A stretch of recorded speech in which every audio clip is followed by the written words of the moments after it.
This is Al Brooks. Thank you for watching the Brooks Trading course. This is another in the series of videos on chart basics and price action. In this video, I'm going to be talking more about what exactly price action is, and then I'm going to move on to discussing the pain trade.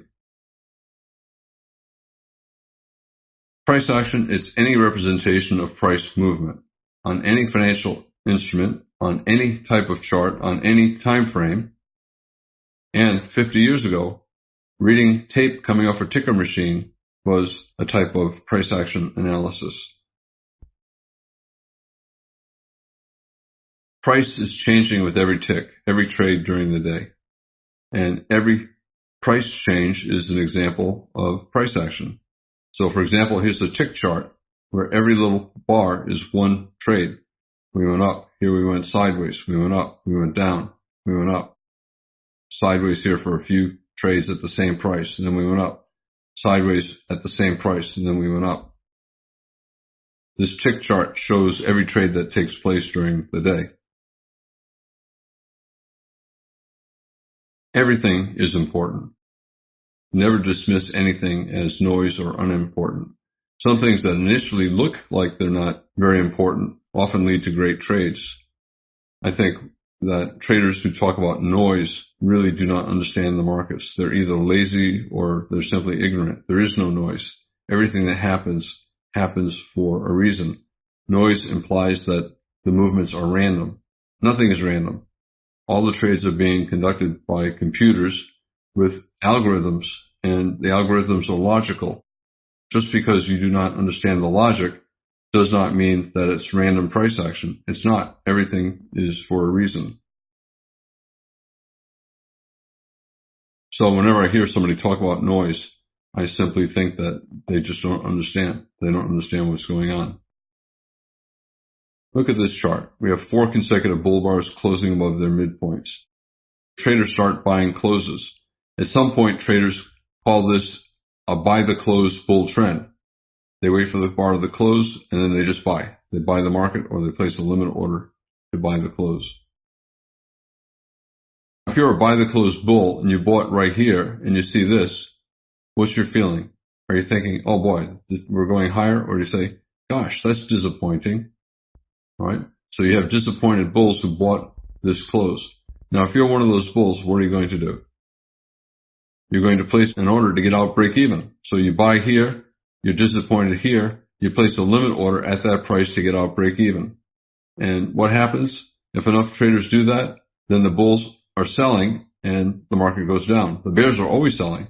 The bears know that when they create this bar, they've trapped these buy the close bulls, and these bulls are probably going to try to get out break even when the market gets back to that close.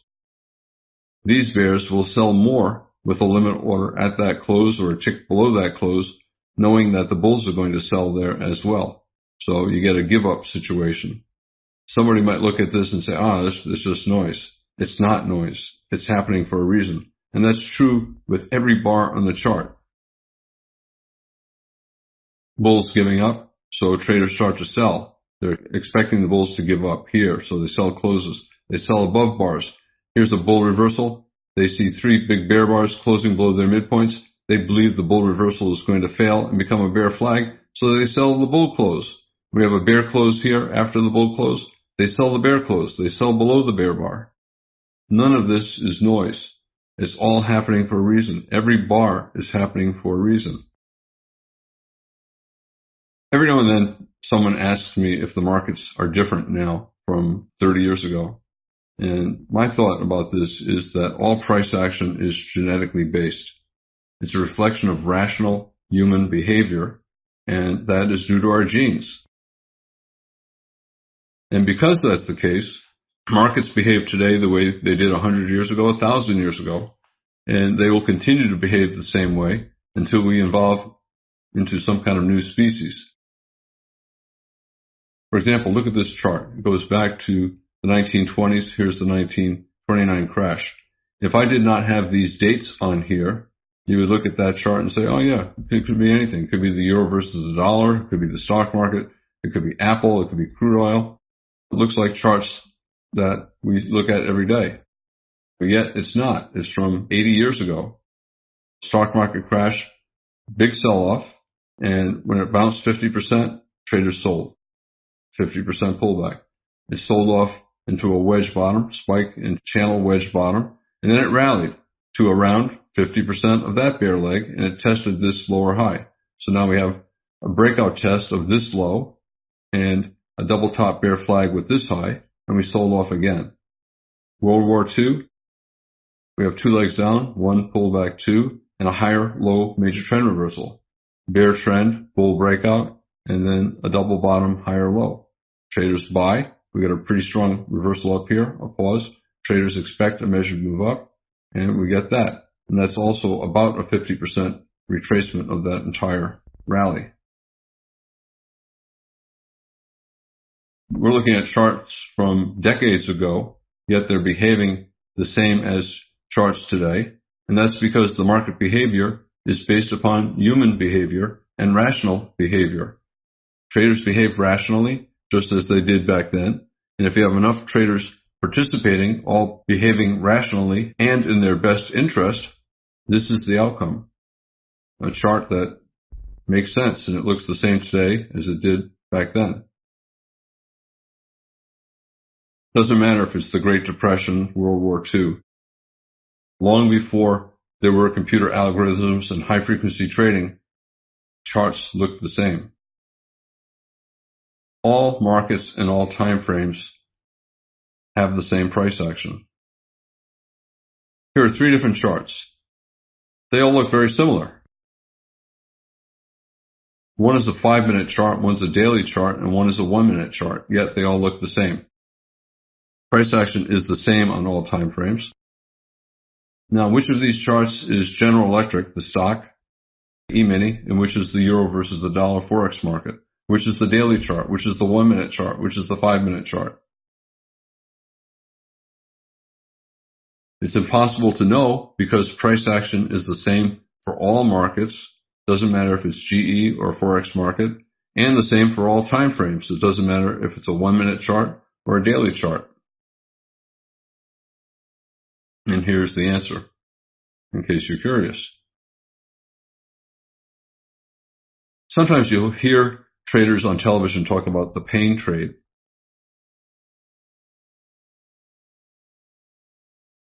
Beginners hate the pain trade. The pain trade is simply a low probability event. When traders see a bull swing like this, a series of bull bars, 6 consecutive bull bars, they assume this is a bull flag and that we're going to continue higher. The probability is that we're either going to go sideways or more up. The probability is that we're not going to go down, at least not anytime soon. So if something is obviously unlikely, like a bear reversal, it is more likely than what it appears to be. That's my general rule. When something is extremely obvious, like this is extremely obvious we're going up, then it's probably not as likely as it appears to be. Whenever something is very unlikely, traders assume it's not going to happen, and they're positioned to the opposite. Here, a bear reversal is unlikely, so traders are buying pullbacks, they're buying breakouts, and bears are not willing to sell. But then something happens like this, and beginners are shocked. We had a bull breakout, and for an instant, this was a big bull trend bar, and then by the time it closed below its middle, it closed below the low of the past 7 or 8 bars. Despite the tail, it's a big bear reversal, closing below the low of 7 or 8 bars. The odds are we're going down. Bulls were heavily committed to their longs, thinking that the market had to go higher, thinking that the chance of a bear breakout was small. Now, all the bulls who bought anywhere in here, when this bar closes, they're all holding losing positions. They have to get out. The bulls have to sell. And the bears who wanted to sell higher and did not sell up here now are thinking, gosh, I got to sell lower. This is going down. Because a lot of traders are trapped into longs thinking the market should go up, they're often in denial when they see this bar. They see this big tail and say, well, maybe that's the end of the selling. Maybe we'll bounce back up. And if I bought over here, I'll get out break even on the bounce. It happens quickly, and traders don't adjust mentally fast enough, so they get trapped into a bad trade, coming up with reasons why the market will probably bounce and let them out without a loss. And they end up missing a good short. Professional traders, they get trapped into trades all the time, but they don't get upset. A professional trader sometimes will buy high, and they're not upset by the reversal down. If they believe the market's in a trading range, they'll simply buy more, trusting that it'll come back to their original price, and they'll make money on their lower entry and get out break even on their first entry. So they scale in. They know that 20% of the time a breakout will succeed and they'll lose. But because they know that 80% of breakouts fail, they can bet that breakouts will fail. They can buy high and then add on if it goes low, betting that the bear breakout will fail. They can sell high, betting that if it goes higher, it'll eventually turn down, so they'll sell more higher, betting that it's going to reverse, because they know that 80% of breakouts fail. Rally, reverse down, new low, reverse up, new high, reverse down, new low, reversed up. Eventually, the market will have a successful breakout, and they'll lose money, or they might lose money. If they're fast in understanding the price action, usually the breakout will give a clue before the breakout actually takes place, and then the fader will not take the fade on that final entry. Every pain trade is a breakout. This is a pain trade. A big breakout happens very fast, and beginners just get shocked.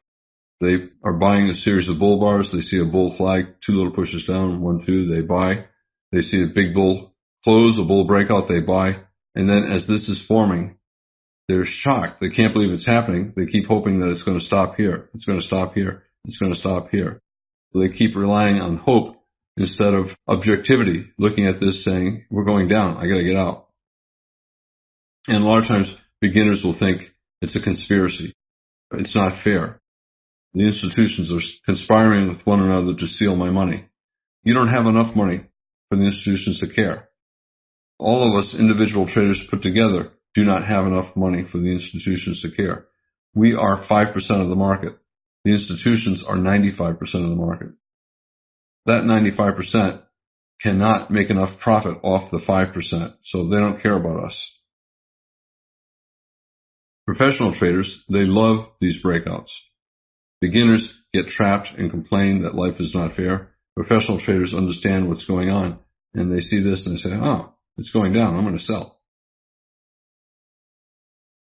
When it's doing this, there's a very high probability that it's going to go lower, so they don't get emotional, they just sell for any reason. They sell as the bar is forming, they sell this close, they sell above this bar, betting the bull reversal will fail. They'll sell below this bar, betting that we're going lower.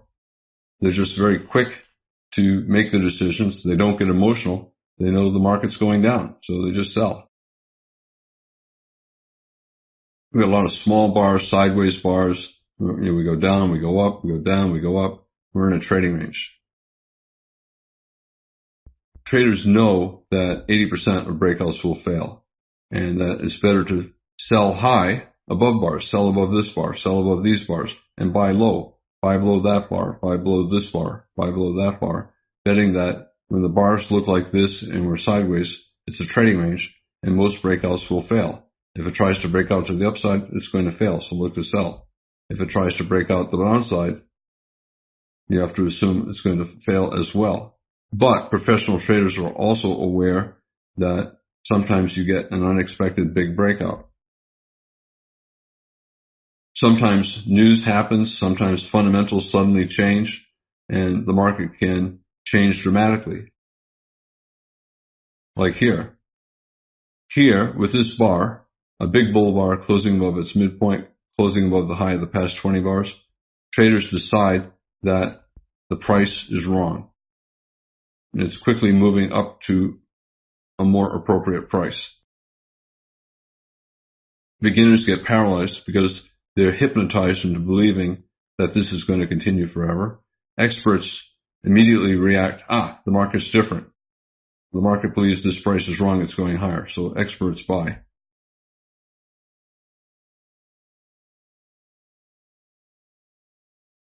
Here's a trading range. We have a bull breakout above the top of the range. And then we have a follow-through bar with a bull body. Traders believe the breakout has been confirmed and that the price is going higher, and that it probably will not reverse back into the range. A bear breakout. We have a bull channel and then a bear breakout. Not a particularly big bear breakout, but after you get 3 or 4 bear bars closing on their lows, the odds are we're going lower. And there's not going to be a reversal back up here to allow these bulls to get out without a loss. And then here we're accelerating to the downside, and we're probably not going to reverse back up into this attempt at a trading range.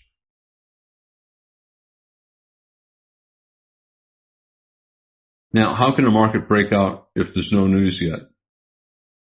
Let's say there's no news here and the market starts to break out.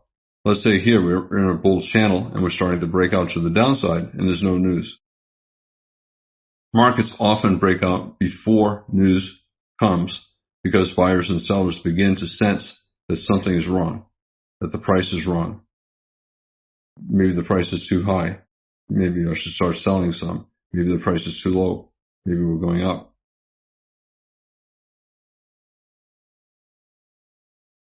Maybe the trading range top needs to be higher to attract sellers. Maybe the trading range low is not low enough to attract buyers. Price leads fundamentals. So a lot of times, before the news comes out, the market will start to move. I remember years ago when Ronald Reagan ordered the bombing of Gaddafi's compound in Libya. I was running radio ads for eye surgery because I owned a eye surgery center back in the 1980s. And I noticed that crude oil was starting to go up, but there was no news. And then all of a sudden, we hear about the bombing of Libya, and crude oil soared on the bombing. Everyone started listening to the radio, and all of a sudden, my radio commercial buy resulted in a huge increase in the number of patients. I made a lot of money off Reagan bombing Gaddafi. I don't know how much I made, but probably $20,000 or $30,000 from that. The point of the story, besides the entertaining aspect of it, is that crude oil started to go up before Reagan bombed. Yet, supposedly, nobody knew in advance that he was going to bomb Libya.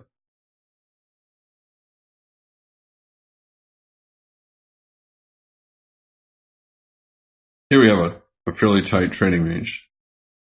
Bulls do not want to buy high. Bears do not want to sell low. So if it's low, it has to go up. If it's high, it has to go down.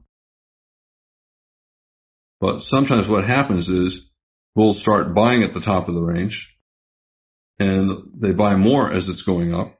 And eventually, at some point, here and here, the bears start giving up.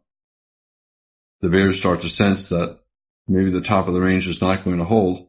Maybe this price is too low, and we have to reprice the market pretty quickly to find a more appropriate price. So bears stop selling at the top of the range and wait to sell much higher. And bulls, instead of selling at the top of the range, they buy. And when they start seeing this, they buy aggressively, knowing that price is too low. Bears are not selling. We're probably going higher. I'm always looking for a change in behavior. Well, the market is behaving like a trading range here. And then here, I'm starting to pay attention.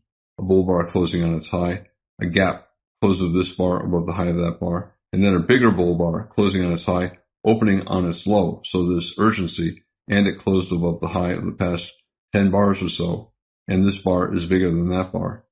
If you're quick to notice these things, and you were selling highs, you stop doing that here, and you start thinking about, maybe I should just buy the close.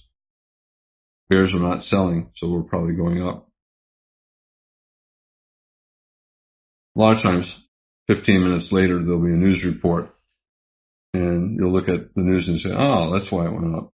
A lot of times, the reason for the breakout is not clear at the time the breakout happens, and the news happens immediately after the breakout.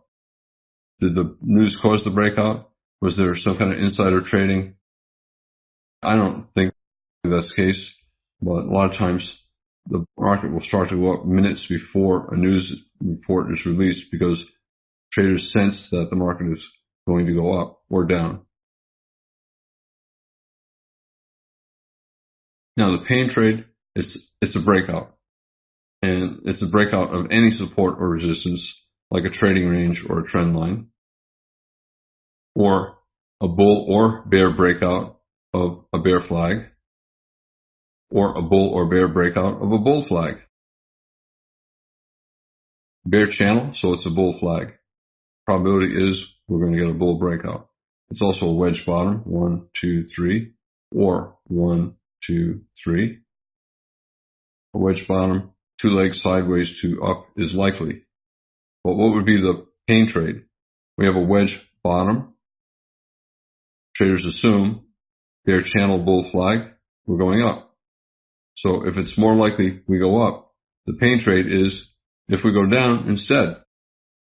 Anytime something is obvious, like, oh, we're obviously going up, always think that maybe the opposite will happen.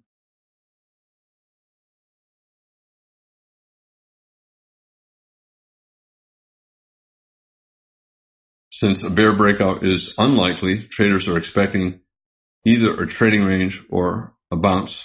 If they get the bear breakout, then the bulls who are buying expecting the bounce up to these lower highs are trapped in and they have to exit quickly. And the bears are trapped out. The bears want to sell up here at these lower highs. They're not expecting it to go down. They see the wedge. They expect 2 legs up. So both bulls and bears are expecting the market to go up. But instead we get this. A bear bar closing on its low. Second, third bear bar closing on its low. A gap between this high and that low. We're getting a bear breakout below a wedge bottom. That should not be happening, a low probability event. So it's a pain trade, and it probably will last more bars than what traders believe will happen. On every chart, any time frame, 90% of the bars are within trading ranges, like here and here.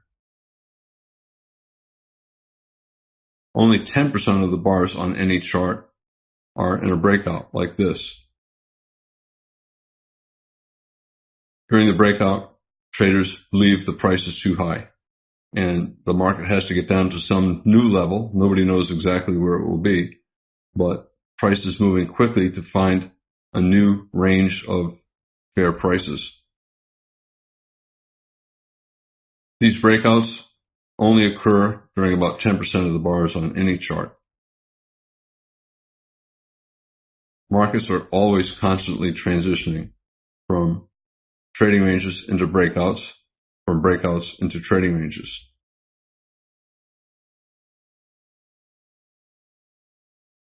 In this video, I talked more about what price action is, and I also talked about the pain trade. The pain trade is any breakout that appeared unlikely at the time that it occurred, and it traps bulls and bears in. If you have a pain trade that goes up, you have bulls who are trapped out and they have to buy and they end up buying higher. You have bears who are trapped in to a bad short and they have to buy to get out of their shorts. And the opposite is true if there's a bear breakout. This is Al Brooks. Thank you for watching the Brooks Trading course. This is one of the series of videos on chart basics and price action.